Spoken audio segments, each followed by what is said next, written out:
కాంగ్రెస్ సర్కార్పై జాగృతి అధ్యక్షురాలు కవిత ఫైర్ అయ్యారు. పేదల భూములపై కాంగ్రెస్ సర్కార్ కుట్ర చేస్తోందన్న కవిత పేదల భూములను పెద్దలకు ఇచ్చే ప్రయత్నం చేస్తోందని ఆరోపించారు. భూదాన్ భూములు అంటేనే పేదలకు ఇచ్చిన భూములు అన్న కవిత ఇల్లు కూలగొట్టి అధికారులు కర్కశంగా వ్యవహరించారని అన్నారు. కూలగొట్టిన చోటే పేదలకు ఇల్లు కట్టించి ఇవ్వాలని డిమాండ్ చేశారు. వెలుగుమట్ల బాధితులకు మద్దతుగా కవిత హైదరాబాద్లోని తమ జాగృతి కార్యాలయంలో దీక్ష కొనసాగిస్తున్నారు. ఖమ్మం వెలుగుమట్ల బాధితులకు మద్దతుగా రాత్రి నుంచి కవిత దీక్ష చేస్తున్నారు. ఖమ్మం అంబేద్కర్ భవన్లో నిరవధిక నిరాహార దీక్ష చేసిన కవితను పోలీసులు అరెస్ట్ చేసి హైదరాబాద్కు తరలించారు.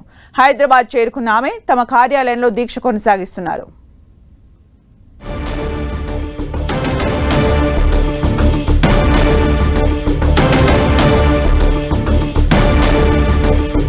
మరిన్ని అప్డేట్స్ మా ప్రతినిధి ప్రతాప్ అందిస్తారు. ప్రతాప్. సుమిత్ర, ఖమ్మం వెలుగుమట్ల బాధితులకు సంబంధించి కవిత చాలా సీరియస్ గా తీసుకున్నారు. పేదల ఇండ్లను కూల్చి వాళ్ళను అన్యాయంగా రోడ్డున పడేశారని చెప్పేసి ఆందోళన వ్యక్తం చేస్తున్నారు. నిన్నటి నుంచి దీనికి సంబంధించి నిరాహార దీక్ష చేస్తున్నారు. నిన్న పోలీసులు అరెస్ట్ చేసి తరలించినప్పటికీ మళ్ళీ ఆమెను అక్కడి నుంచి అరెస్ట్ చేసి పోలీసులు హైదరాబాద్ తీసుకొచ్చినప్పటికీ తన నివాసంలో ఆమె నిరాహార దీక్షను కంటిన్యూ చేస్తున్నారు. ఆమె కవిత కూడా మనతో ఉన్నారు. కవితతో మరిన్ని విషయాలు మనం మాట్లాడదాం. కవిత గారు, మీ ప్రధానమైన డిమాండ్ ఏంటి? ఖమ్మం వెలుగుమట్ల బాధితులకు సంబంధించి నిన్న అరెస్ట్ చేశారు. దీనికి సంబంధించి నిన్నటి నుంచి కూడా మీరు నిరాహార దీక్ష చేస్తున్నారు. మీ ప్రధానమైన డిమాండ్ ఏంటి? అంటే ప్రధానంగా ఒకటండి, వెలుగుమట్లలో ఎట్లయితే పేదవాళ్ళ ఇల్లుని తొలగించినారో చాలా అమానుషంగా ఉంది కాబట్టి వారికి అక్కడే వెంటనే పట్టా చేసి ఇవ్వాలని డిమాండ్ చేస్తూ ఉన్నాం. అది భూదాన్ ల్యాండ్, అంటే గవర్నమెంట్కు హక్కు లేనటువంటి ల్యాండ్, ఎవరో దాతలు ఇచ్చినటువంటి ల్యాండ్. దాన్ని కూడా ప్రభుత్వ పెద్దలు అంటే కలెక్టర్ గారు సడన్గా వెళ్ళిపోయి వితౌట్ నోటీస్ పడగొట్టడం అన్నది నిజంగా కూడా అప్రజాస్వామికం. నోటీస్ ఇవ్వలేదు, ఎటువంటి రైట్ లేదు, ఎటువంటి అలిగేషన్ లేదు. ఎందుకు వెళ్ళారో ఏందో తెలియకుండా వెళ్ళిపోయినారు. కోర్టు ఆదేశాల మేరకు ఇదంతా జరిగింది. కోర్టు చెప్పినందుకే అది ఖాళీ చేయాల్సి వచ్చింది అంటున్నారు. కోర్టు ఆదేశాలు పేదల పక్షాన ఉన్నాయి. మీకు ఆల్రెడీ రైట్ ఉంది అనేటటువంటి కోర్టు ఆదేశాలు ఉన్నాయి. ప్రభుత్వం పక్కన లేదు కోర్టు ఆదేశాలు. కోర్టు ఆదేశాలను కూడా బేఖాతరు చేసి అక్కడికి వారు వెళ్ళి మొత్తం డిస్ట్రాయ్ చేసి అందరిని తీసుకొచ్చి ఒక చిన్న షెడ్ లాంటి దాంట్లో కట్టేశారు. అక్కడ దారుణంగా ఉంది. ఏ పరిస్థితి కూడా లేదు, ఏ ఫెసిలిటీ కూడా లేదు. 15 days అయిందండి. 750 ఫ్యామిలీస్ ఒక చిన్న భవన్లో ఉంటున్నారు. దారుణంగా ఉంది. కానీ కలెక్టర్ గారు ఇంతవరకు విజిట్ చేయలేదు కనీసం. సో మేమేమంటున్నాము, ఇప్పుడు టెంపరీగా వాళ్ళకి బెటర్ ఫెసిలిటీస్ ఇవ్వండి, పర్మనెంట్గా రిజిస్ట్రేషన్ చేసి పట్టాలు ఇచ్చి వారిని కాపాడండి అని డిమాండ్ చేస్తాం. ప్రభుత్వం ఏమో వాళ్ళకి ఇందిరమ్మ ఇండ్లు ఇస్తాము, ఎవరైతే అర్హులు ఉంటారో వాళ్ళందరికీ ఆదుకుంటామని చెప్పేసి చెప్తుంది. ఇందిరమ్మ ఇండ్లు ఎందుకు ఇవ్వాలి? ఫస్ట్ ఆఫ్ ఆల్ ఇక్కడ ఆల్రెడీ 100-200 గజాలు ఉన్నటువంటి వాళ్ళకు వేలల్లో విలువ ఉంది. గజానికి 40,000 రూపాయలు ఉంది. ఎక్కడి నుంచి అయితే ఖాళీ చేయించారో వీళ్ళు ఇచ్చే ఇందిరమ్మ ఇల్లు ఎక్కడ ఇస్తున్నారో తెలియదు. ఆయన వీళ్ళెవరు ఉన్న ఇల్లు గుంజుకొని ఇందిరమ్మ ఇల్లు ఇచ్చడం నాకు అర్థం కాదు. ఇండ్లు లేనోనికి కదా ఇందిరమ్మ ఇండ్లు. ఉన్న ఇండ్లు గుంజుకొని ఇప్పుడు ఇందిరమ్మ రాజ్యం తెస్తామని రేవంత్ రెడ్డి గారు అంటే పేద ప్రజల రాజ్యం వస్తుందేమో అనుకున్నారు, కానీ ఎమర్జెన్సీ రాజ్యం వస్తుందని ఎవరు అనుకోలేదు. ఇందిరమ్మ ఎమర్జెన్సీ కాలంలో ఎట్లా ఉండేనో ఇప్పుడు అటువంటి పరిస్థితి వల్ల తెలంగాణ రాష్ట్రంలో ఉన్నది. చాలా దారుణం, చాలా దుఃఖం అండి. అంటే నేను వెళ్ళి ప్రత్యక్షంగా చూసినా కాబట్టి చెప్తున్నా. చాలా దారుణంగా ఉంది. ఎవరన్నా ఏమన్నా అనుమానాలు ఉంటే ఒకసారి చూసిరండి. ఫుట్బాల్ గ్రౌండ్ చేసినట్టు లెవెల్ చేసి పెట్టిరండి. అసలు who are you? That is not your land. How will you enter government? Tell మీ.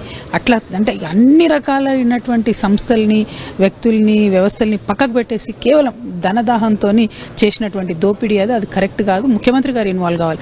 ఆ జిల్లాలో ఉన్న 3 మంత్రులు కూడా కూడబలుకొని ఆ 30 ఎకరాలు కొట్టేసే ప్రయత్నం చేస్తున్నారు. ముఖ్యమంత్రి గారు ఇన్వాల్వ్ కావాలి. చిత్తశుద్ధి ఉంటే పేద ప్రజలకు ఇప్పించాలి. వాళ్ళ ల్యాండ్ వాళ్ళకి ఇప్పించాలి. నిన్న మంత్రి బీరాను ఆ జిల్లాకు సంబంధించిన మంత్రి ఇన్వాల్వ్మెంట్ అంటున్నారు. ఆ జిల్లాకు సంబంధించిన రెవెన్యూ మంత్రి నిన్న పొంగులేటి శ్రీనివాసరెడ్డి కూడా మాట్లాడుతూ అక్కడ కొంతమంది బాధితులు ఎవరైతే ఉన్నారో వారికి సంబంధించి వారికి అనర్హులు ఉన్నారు, కొంతమంది 330 మందికి పైగా అనర్హులు ఉన్నారు, ఇదంతా అని చెప్పేసి అంటే వారి భాషలోనే కొంతమంది అర్హులు ఉన్నారని చెప్తున్నారు కదా. మరి అర్హులు ఇల్లు ఎట్లా గులగొట్టినావు?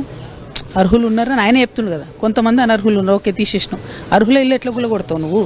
మొత్తం 31 ఎకరాలు ఎట్లా కింద పడేస్తావు నువ్వు? అసలు టోటల్ 750 ఇండ్లు.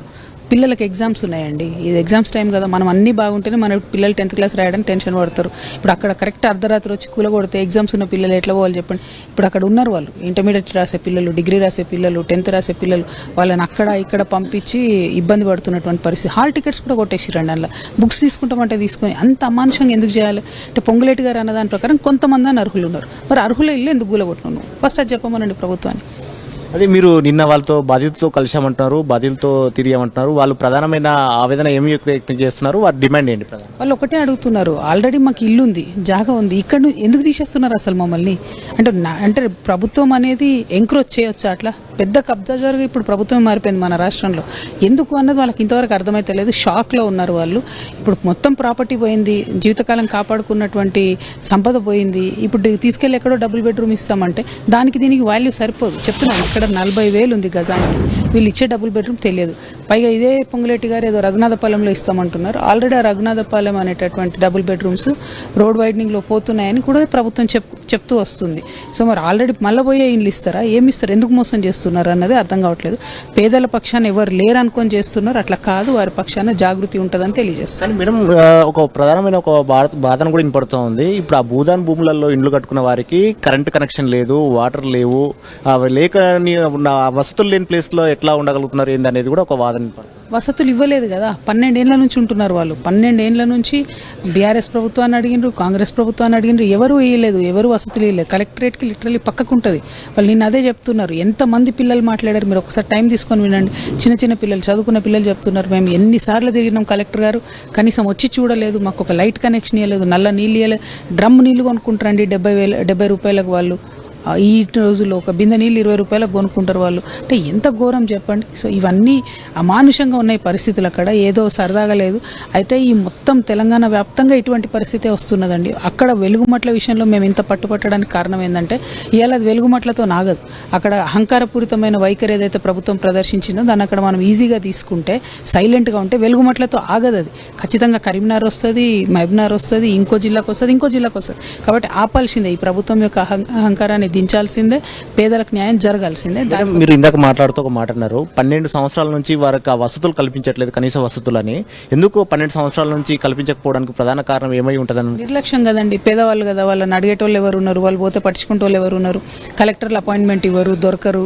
పోయి అక్కడ కలెక్టరేట్ దగ్గర గంటలు పడిగాపులు కాసిన కనీసం వీళ్ళు పోయి విజిట్ చేయరు, ఆఫీసర్లు పోరు. నిన్న మేము 4-5 గంటలు ఖమ్మం సర్కిల్లో, అంబేద్కర్ సర్కిల్లో దీక్ష చేస్తే, ధర్నా చేస్తే ఆర్డీఓ వచ్చి మేము చెప్పినాం, నీకేం పని, నువ్వు ఏం చేయగలుగుతావు, నీ చేతిలో ఏముంది ఆర్డీఓ, నువ్వు కలెక్టర్ పంపి అంటే కలెక్టర్ రాడు. అంటే ఏందన్నట్టు కలెక్టర్ గారికి అంత బేషజమైంది. మీరు రావాల్సిందే ప్రజల దగ్గరికి కదా. ఆ బాధితులు నిన్న విపరీతంగా కొట్టిండ్రండి పోలీసు వాళ్ళు. ఆల్రెడీ ఇండ్లు గుంజుకున్నారు, ఇండ్లు నేలమట్టం చేసిరు, మళ్ళీ బాధితులను కొట్టారు. ఇప్పుడు 33 మంది మీద మా మీద కేసు పెట్టిరట. పెట్టుకో, 33 కాకపోతే 43 మంది మీద పెట్టుకో. బాధితుల మీద కేసు పెడితే మాత్రం ఊరుకునేది లేదు. పెడితే మా మీద పెట్టండి, మా కార్యకర్తల మీద పెట్టండి, అంతేగాని బాధితుల మీద కేసు పెడితే ఊరుకునేదే లేదు. భూములన్నీ కూడా భూదాన్ భూములు అంటున్నారు, ప్రభుత్వానికి సంబంధించినవి కాదంటున్నారు. అటువంటి అప్పుడు ప్రభుత్వం ఎందుకు ఇంత ప్రెస్టేజ్గా తీసుకుంది? ఎవరి హస్తం ఉంది వెనకాల? 100% అది అవినీతి కోణం అండి, వేరే ఏమీ లేదు. ఆల్రెడీ 62 ఎకరాల భూమి, దాంట్లో సగం లేదని చెప్తున్నారు. ఇప్పుడు అది తప్పు. మొత్తం 62 ఎకరాలు భూదాన్ భూమి. ఎందుకంటే దానం ఇచ్చినటువంటి కుటుంబం వచ్చి చెప్తుంది ఓపెన్గా, 62 ఎకరాలు మేము దానం ఇచ్చినామని. ఆల్రెడీ 30 ఎకరాలు కొట్టేశారు. ఇప్పుడు ఇంకో 30 ఎకరాల మీద కన్నుబడ్డది. ఎందుకంటే అక్కడ 2 మంచి పెద్ద హైవేస్ వస్తున్నాయి కాబట్టి వాల్యూ పెరుగుతుంది. ఎవరు కన్నుబడ్డదని అనుకుంటున్నారు? డెఫినెట్గా కాంగ్రెస్ ప్రభుత్వ పెద్దల కన్నుబడ్డది. ఎవరు అని స్పెసిఫిక్గా చెప్పడము మాకెందుకు. నేను అనేది ఏంటంటే, ముఖ్యమంత్రి గారు ఇన్వాల్వ్ అయ్యి పేదలను కాపాడరా? ఈ రాష్ట్రం వేచి చూస్తుంది. కాపాడరు అనుకుంటే కాంగ్రెస్ పేదల వ్యతిరేక ప్రభుత్వం అనేది నిరూపించుకున్నట్టు అవుతుంది. కానీ సీఎం మాత్రం పదే అంటున్నారు, ఈ ప్రజాపాలన పేదల పక్షాన ప్రభుత్వం ఉందని అంటున్నారు. మీరేమో వారికి విరుద్ధంగా వివరిస్తుందని అంటున్నారు. ఎక్కడ ప్రజాపాలన అండి? ప్రజావేదన నడుస్తుంది రాష్ట్రం అంతా, ప్రజారోదన నడుస్తుంది రాష్ట్రం అంతా. ఇక్కడ హైదరాబాద్లోనేమో హైడ్రాతోని బుల్డోజర్లతో కొట్టేస్తున్నారు, అక్కడ వెలుగుమట్లలో బుల్డోజర్లతో కొట్టేస్తున్నారు. ఇక్కడ కొడంగల్లో ఆడబిడ్డల్ని ఇండ్లలో అర్ధరాత్రి పోయి ఎస్టీ ఆడబిడ్డల్ని వాళ్ళని ఇబ్బంది పెడుతున్నారు. గ్రూప్ 1 కోసం యుద్ధం చేసే విద్యార్థుల్ని వాళ్ళని ఎత్తుకపోతున్నారు. ఎప్పుడు మినిస్టర్లు పోయినా వాళ్ళని పిల్లల్ని తీసుకొచ్చి అరెస్ట్ చేస్తున్నారు. రాహుల్ గాంధీ వస్తే తీసుకొచ్చి గ్రూప్ 1 పిల్లల్ని అరెస్ట్ చేస్తున్నారు. ఉద్యమకారులకు మాట ఇచ్చిండ్రు 250 గజాలు ఇస్తామని, వాళ్ళది ఇంతవరకు వాళ్ళ దిక్కు కూడా చూస్తలేరు. ఉద్యమకారులు ధర్నా చేస్తే వాళ్ళని అరెస్ట్ చేసే పరిస్థితి వచ్చింది. అంటే ఒకరిద్దరని కాదు, టోటల్ ప్రజల రోదన నడుస్తుంది అలా తెలంగాణలో తప్ప ఎక్కడ కూడా పాలన నడుస్తలేదు. పాలన పడకేసింది.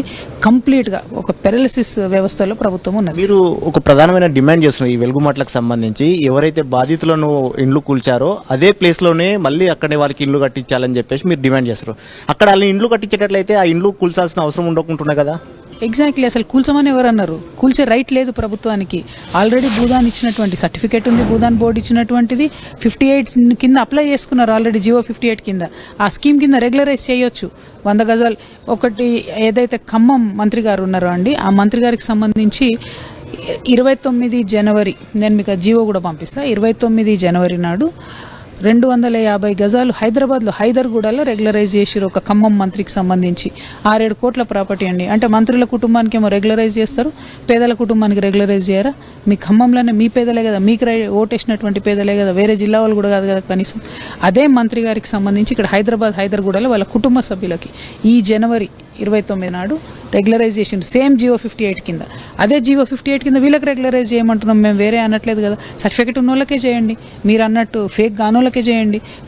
మంత్రి గారే చెప్తున్నారు కొంతమంది ఫేక్, మిగతా వాళ్ళు సరే అని. మరి సరైన వాళ్ళని ఎందుకు కూల్చినావు? నువ్వు ఎట్లా పోయినావు? నీకేం రైట్ ఉంది? అందుకే జ్యుడిషియల్ ఎంక్వైరీ చేయమని అడుగుతున్నాం. నువ్వు గవర్నమెంట్ అయితే మాత్రం ప్రైవేట్ ప్రాపర్టీలకు ఎట్లా పోతావు?